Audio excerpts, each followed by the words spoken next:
पितापुर नाम के छोटे से गांव के जंगल में एक गरीब चिड़िया पीलू कपड़े डिजाइनिंग का काम करती थी। वो अपने ही घर से छोटा सा बुटीक चलाती थी, वहीं पे काम करती थी और वहीं पे रहती थी। पीलू जंगल में पहली कपड़ा डिजाइनर थी। ऐसे ही एक दिन हरी तोती पीलू के यहाँ पहुँचती है। पीलू, मुझे देखने के लिए लड़के वाले आने वाले हैं। अगर लड़के को मेरी ड्रेस पसंद आ गई और मेरी शादी पक्की हो गई तो मैं तुम्हें पैसे दूंगी, नहीं तो मैं तुम्हें पैसे नहीं दूंगी।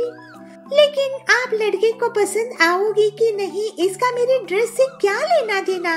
बस मैंने कह दिया तो ये दिया, तुम मुझे ड्रेस दिखाओ।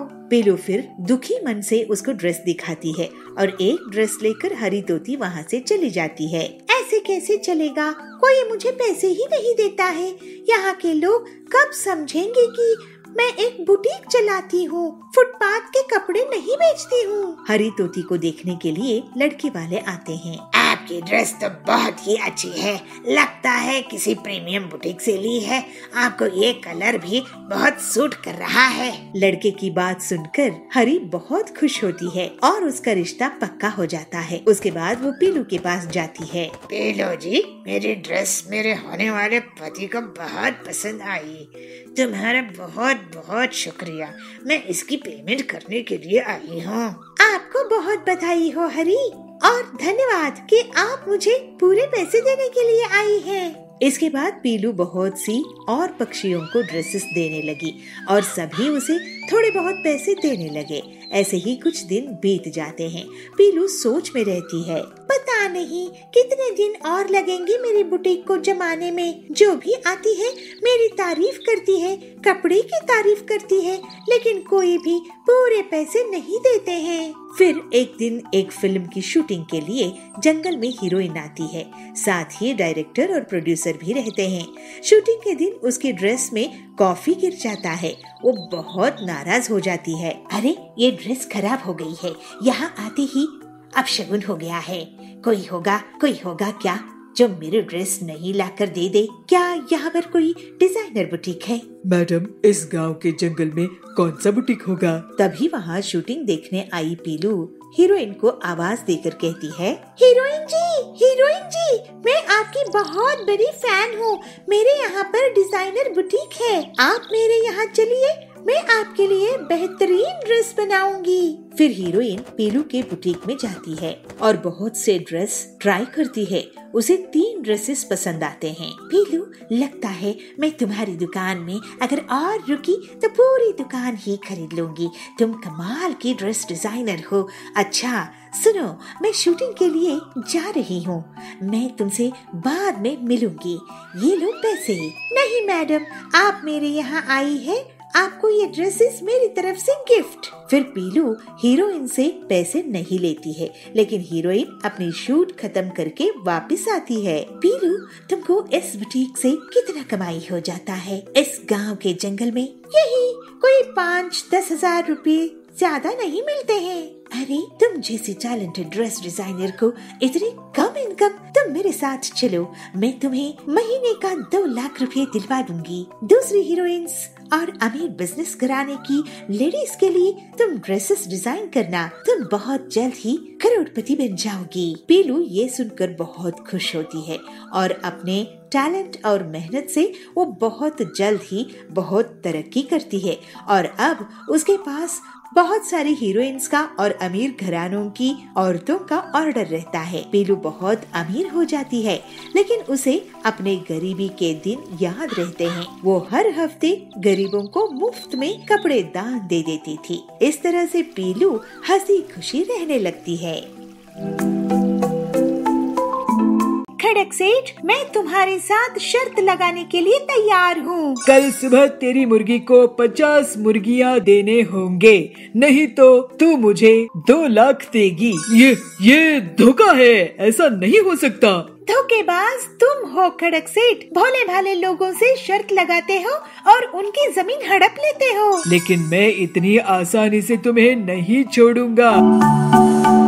बहुत साल पहले पीलू एक गांव में मुर्गियों का व्यापार करती थी, लेकिन पीलू के पास जो भी मुर्गी होती वो चुपचाप भाग जाती थी। लेकिन उसके पास एक मुर्गी थी जो बहुत सालों में घर के बाहर भी नहीं गई और उसे रोज एक अंडा देती थी। पीलू सोच में पड़ जाती कि वो एक अंडे का क्या करे, क्योंकि एक अंडा तो कोई नहीं खरीदेगा। पीलू सोचती है, अब मैं इस एक अंडे का क्या करूं? मेरे पास तो कोई मुर्गी टिकती ही नहीं है। पता नहीं मुर्गियों को मैं क्यों ना पसंद हूँ। एक ही मुर्गी है जिसको मैं लवली कहती हूँ, इसका एक अंडा कौन खरीदेगा? मैं ही खा जाती हूँ। वैसे भी एक अंडा बेचकर पैसे तो मिलने से रहे, कम से कम अपना पेट एक अंडे से तो भर ही लूंगी। ऐसे ही एक दिन पीलू अपनी मुर्गी के साथ जंगल घूमने के लिए निकली। अब बहुत दिनों से बाहर नहीं गए हैं, इस मुर्गी को घर में ही नहीं छोड़ सकती,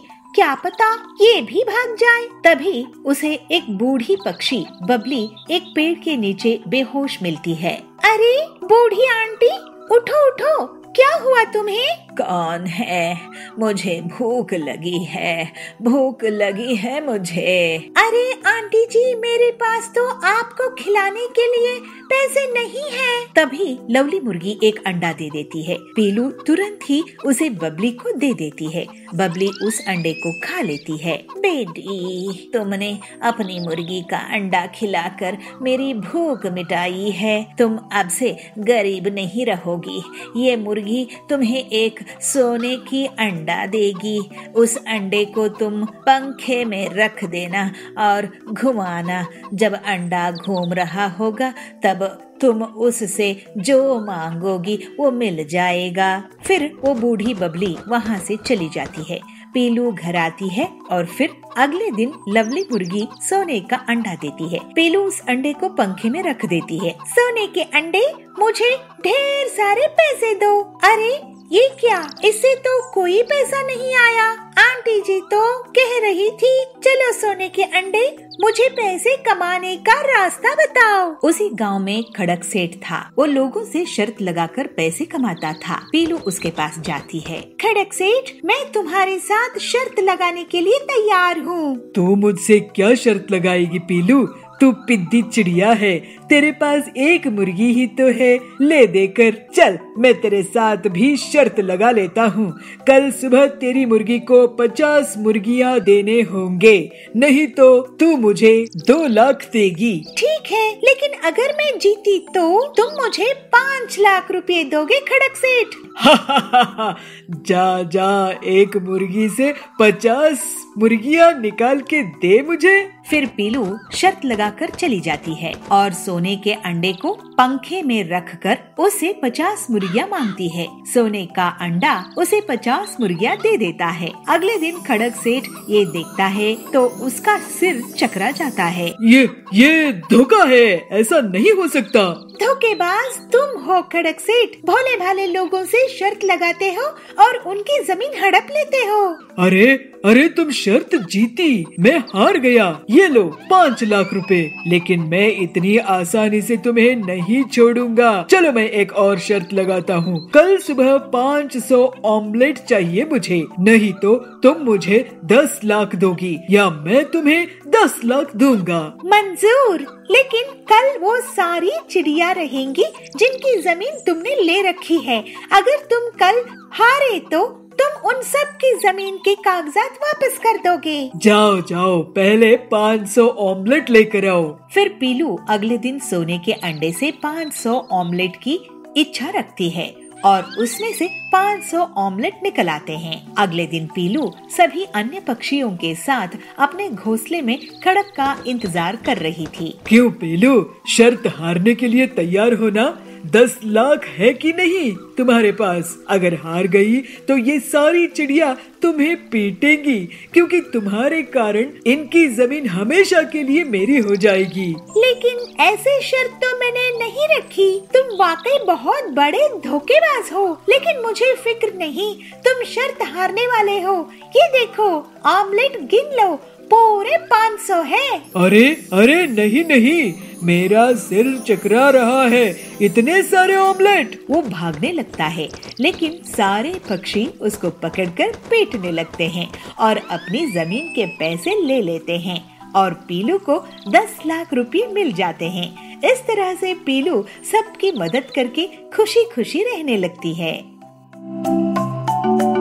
अरे पिंकी, तेरी गाड़ी तो बहुत सुंदर बनी है। एक गांव में पिंकी नाम की लड़की अपनी माँ बाप के साथ रहती थी। पिंकी बहुत सयानी थी। जो कुछ देखती थी उसको अपने पेंसिल से अपनी किताबों में चित्र बनाती थी। पिंकी की इस आदत को माँ बाप की प्रोत्साहन भी था। पिंकी कक्षा दूसरी में पढ़ती थी। एक दिन उसने अपनी किताब में रेलगाड़ी देखी। रेलगाड़ी तो बहुत लंबी होती है, उसको कहाँ पर चित्र बनाए, ये पिंकी की समस्या थी। पिंकी घर आई। माँ, मुझे रेलगाड़ी की चित्र बनाना है, मैं कहाँ बनाऊँ? अरे पिंकी, वो क्या बड़ी बात है, अपनी किताब में बनाओ। अरे माँ, आप तो इतना भी नहीं समझती हो, किताब तो छोटी पड़ेगी।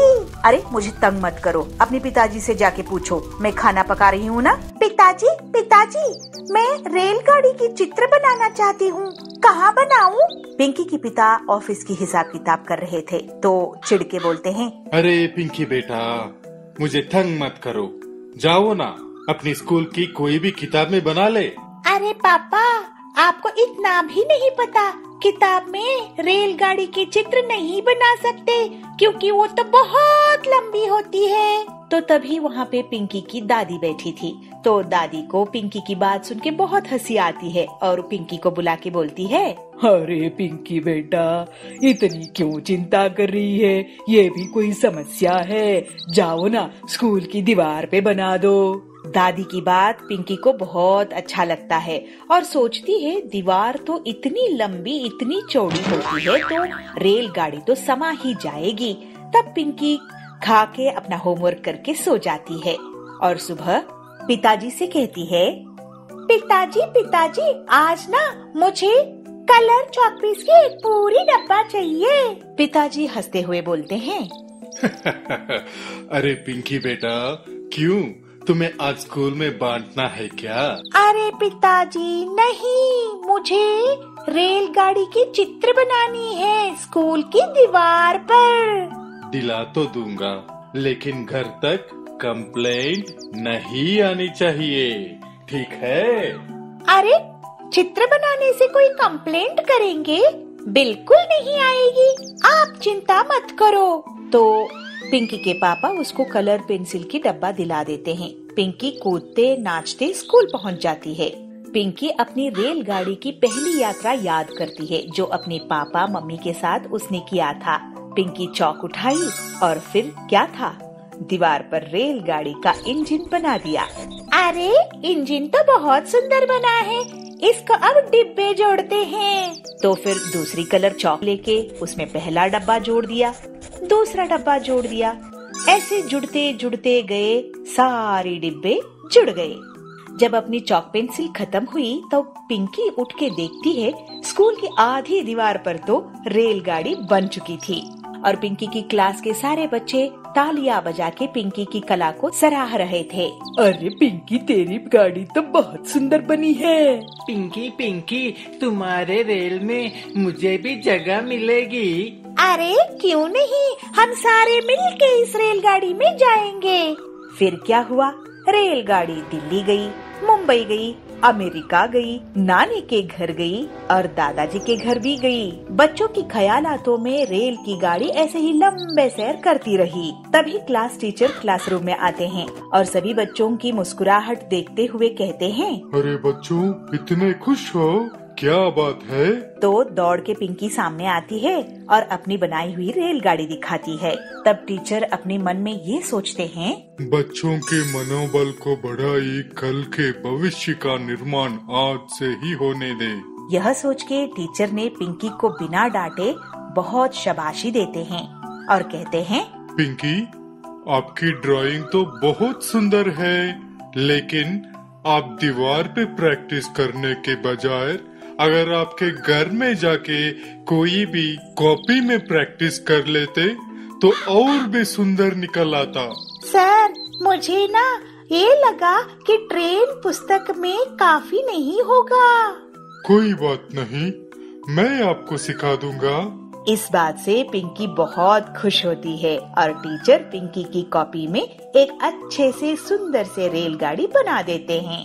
अभनपुर गांव के जंगल में संतोषी माँ की भक्त पीलू चिड़िया अपना एक छोटा सा नाश्ते की दुकान चलाती थी। उसकी पति बंटी कबूतर एक मजदूरी का काम करता था। बहुत मेहनत के बाद भी उनकी कमाई नहीं होती थी, लेकिन पीलू संतोषी माँ की भक्ति में कमी नहीं करती थी। एक दिन बंटी जब अपने काम पर गया तो ठेकेदार ने सबको काम से निकाल दिया। मुझे अब नया ठेका नहीं मिल रहा है, इस वजह से मैं अब तुम लोगों को काम नहीं दे पाऊंगा। अब तुम लोग कहीं और काम देख लो। बंटी वहाँ से काम देखने लगता है, लेकिन उसको कोई भी काम नहीं देता है और ऐसे ही 6 महीने बीत जाते हैं। ऐसे ही एक दिन बंटी दुखी होकर अपने घर आता है। ये तो बहुत मुसीबत आ गई है कि आखिर आए दिन मकान मालिक किराया मांगने आता है, किराना वाला पैसे मांगने आता है। मेरे नाश्ते का काम भी अच्छा नहीं चल रहा है। बहुत बड़ी मुसीबत आ गई है। संतोषी माँ के लिए मुझे खीर पूरी और लाल साड़ी का भोग लगाना था, लेकिन पता नहीं कब मैं ऐसा कर पाऊंगी। हे संतोषी माँ, आप ही दया करो। पीलू संतोषी माँ का व्रत रखती है और उनसे कहती है, हे संतोषी माँ, मैं आपसे बस आपकी सेवा के लिए इतना मांग रही हूँ कि मैं आपको हलवा पूरी का भोग लगा सकूं और लाल साड़ी भेंट कर सकूं। मुझे पता है कि आप सब जानती है कि आपकी ये बेटी किस मुसीबत में है। उस रात पीलू को संतोषी माँ उसको नींद में दर्शन देती है। बेटी, तुमने बहुत कष्ट सही है, लेकिन मेरी भक्ति नहीं छोड़ी। मैं तेरे व्रत से बहुत खुश हूँ और अब डर मत, क्योंकि अब तेरे सारे दुख दूर होने वाले हैं। तुझे एक मदद मिलेगी। और फिर माँ अंतर ध्यान हो जाती है। अरे, मुझे संतोषी माँ ने खुद दर्शन दिए। जय संतोषी माँ, जय जय संतोषी माँ। उस दिन काम की तलाश में बंटी हरिया तोता के पास जाता है। हरिया काका, मुझे कुछ काम दे दो, मेरे घर की बहुत बुरी हालत है। क्या हुआ बंटी, तुम तो बहुत कमजोर लग रहे हो। बंटी उन्हें पूरी बात बताता है। हमारे लिए घर का खर्च भी निकालना मुश्किल हो रहा है। लेकिन बंटी, मैं तुम्हें क्या काम दे सकता हूँ? कोई भी काम दे दो काका, आजकल तो मशीन का जमाना है, हाथ से तो कोई काम ही नहीं होता है। पीलू बेटी को क्या क्या आता है ये बताओ मुझे। अचार पापड़ बना सकती है क्या? हाँ, पापड़ बना लेती है, लेकिन क्यों? मैं ऐसा कर सकता हूँ कि मैं पीलू बेटी के लिए पापड़ बनाने की ऑटोमेटिक मशीन बना कर दे सकता हूँ। इससे तुम्हारी परमानेंट आमदनी शुरू हो जाएगी। अगर आप ऐसा कर देंगे हरिया काका तो कमाल हो जाएगा। आपने तो हमारी मुसीबत ही हल कर दी। पीलू जरूर ये सुनकर खुश हो जाएगी। बंटी पीलू को एक खबर देता है। मुझे संतोषी माँ ने दर्शन देकर आशीर्वाद दी थी। उनका आशीर्वाद खाली नहीं गया। फिर थोड़े दिनों में हरिया ऑटोमेटिक पापड़ बनाने की मशीन तैयार कर देता है। पीलू संतोषी माता की आशीर्वाद लेती है और काम शुरू कर देती है और अपनी पापड़ की दुकान चला देती है। उसकी दुकान में सुंदरी सेठानी आती है। पीलू, तुम्हारी ये नायाब पापड़ मशीन तो मैंने कभी नहीं देखी। सब संतोषी माता की दया है सुंदरी जी।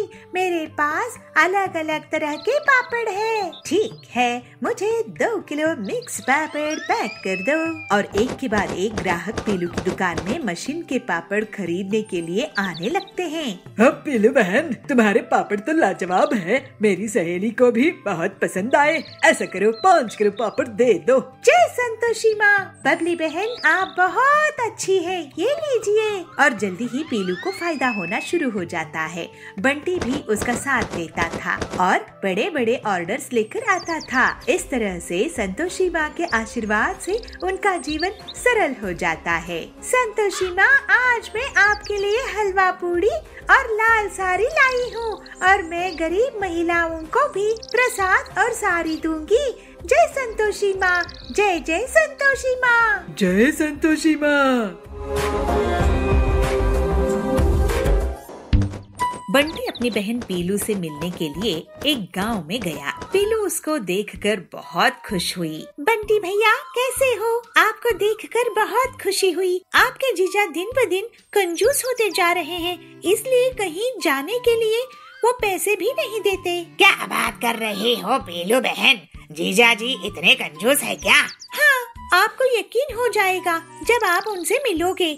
अभी आते ही होंगे आपके जीजा जी। तभी वहाँ पर बबलू जीजा जी पत्तों के कपड़े पहनकर आते हैं और उनके साथ उनके दोनों बच्चे भी पत्तों के कपड़े पहन के आते हैं। अरे जीजा जी, आपने तो कपड़े ही नहीं पहने हैं, ये पत्तों को ढक कर क्यों घूम रहे हो?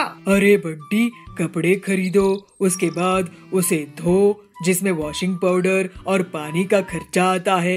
इतना खर्चा क्यों करना? प्रकृति ने इतना बढ़िया फ्री के कपड़े दिए हैं। अच्छा, बाकी बातें बाद में करेंगे। अभी सब्जी बेचने वाला कालू आने वाला है, उससे ताजी सब्जी ले लेता हूँ।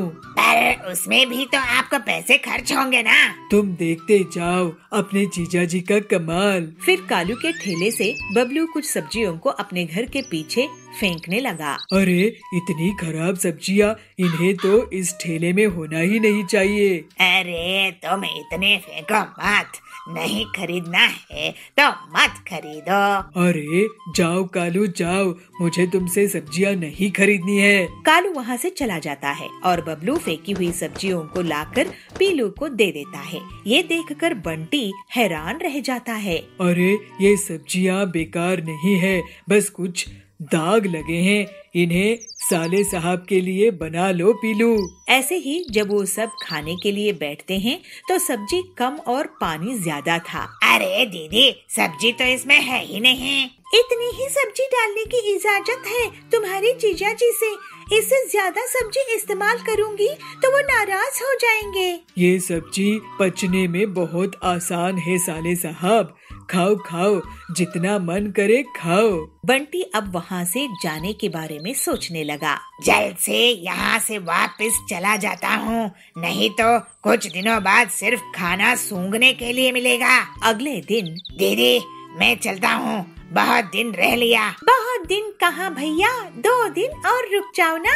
अरे तुम्हें मैं पास के पहाड़ दिखा लाऊंगा, रुक जाओ, वहाँ की गरम गरम चाय भी पिलाऊंगा।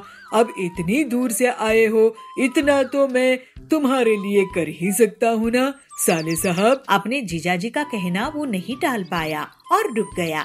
बंटी को लगता है कि जीजाजी उसको खातिरदारी करने वाले हैं। चलो, आखिर जीजाजी मुझे कह रहे हैं घुमाने खिलाने के लिए, तो मैं रुक जाऊंगा। शाम में बबलू बंटी को घर से बाहर बुलाता है। साले साहब यहाँ आओ, बैठो।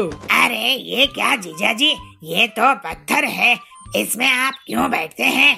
और ये इतना बड़ा पोस्टर यहाँ क्यों है? अरे पहचाने नहीं क्या, मैं तुम्हें पहाड़ी दिखाने वाला था ना, ये वही पहाड़ है। अब वहाँ जाने में बहुत पैसा खर्च होता है, तो मैं अपने दोस्त से ये पोस्टर मांग कर ले आया हूँ।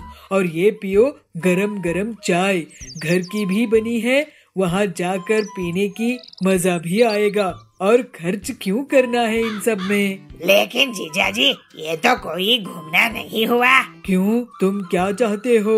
मैं पैसे खर्च करूं, गरीब हो जाऊं, कि पैसे बचाऊं और अमीर हो जाऊं? मैं तो कहता हूँ तुम भी कपड़े छोड़कर पत्ते पहनने लगो। ये सुनकर बंटी का सिर चकरा जाता है, वो वहाँ से तुरंत भाग जाता है। अरे ये तो भाग गया, चलो भाग भाग कर घर पहुँच जाएगा तो ट्रेन के पैसे बचेंगे।